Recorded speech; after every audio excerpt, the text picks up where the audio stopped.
دوا بە دوای راپۆرتێکی کەناڵی ئاسمانی پەیام کە دوێنێکە لە ناحەی لەیلان ئێمە وێنەمان گرتووە خێزانێکی هەژار و خێزانێکی هێژار لە ناو ژوورێک کە هیچ ڕاخەر و ئامێری گەرمکەرەوەی تیانە بوو.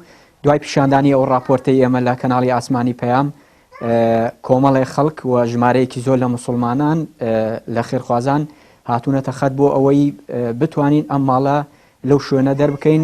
دیارە هەر دوێنێکە هاوڵاتیان و خێرخوازانی ناحەی لەیلان پەیوەندیان پێوە کردین بۆ ئەوەی ئەم ماڵە لەو شوێنە دەربکەن. ئێستش ئەمڕۆ بە هاوکاری خێرخوازانی ناحەی لەیلان و بە هاوکاری خێرخوازانی دەرەوەی کوردستان و ئەو هاوڵاتیانەی کە لە پارێزگاکانی هەرێمی کوردستان پەیوەندیان پێوە کردوین توانیمان ئەو ماڵە بە شێوەیەکی کاتی بهێنینە ئەم خانووە و ئەو مسلمانانەی کە لەم نزیکانن بەڵێنیان داوە هاوکاری ئەم ماڵە بن بۆ ئەوەی لەو دۆخەی کە لە ماوەی چەند ڕۆژی ڕابردوو تایدا ژیاون بەم وەرزی زستانە تێپەڕێنم نامەوێت لە دەمی خۆیانەوە کە تەها قسەمان بۆ بکە بزانم ئێستا لەو شوێنە بوونە پێشتر چۆن ئێستا سوپاسی مسلمانان دەکات کە هێناوێنن بۆ ئێرەکە تەها سلااوت لێ بێ باشی.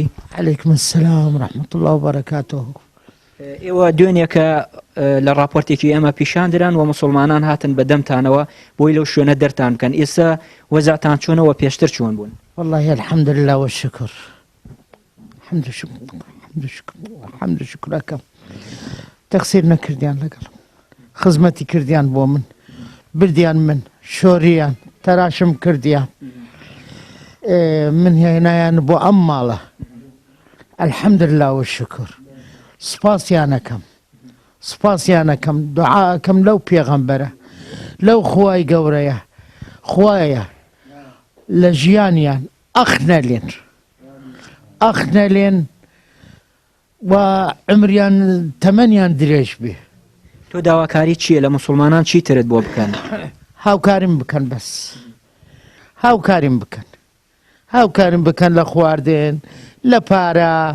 منش برای خۆیانم نەیە لە نەحتاج بم منش چۆنە لێ ئینسانێک لێ قەوماوم اعتبارکەن هەر یەکێک کەوتمە لەسەر جادە یعنی یارمەتیم بکەن. من ئینسانێک فەقیرم. شوێنەکەی پێشترتان چۆن بوو؟ ئێستا شوێنە شوێنە باشە؟ زۆر ناقۆڵای بوو، سەرما بوو، گەرما نەبوو، کارەبا نەبوو، ئاو نەبوو، خێزانەکەم خەنکا بوو لە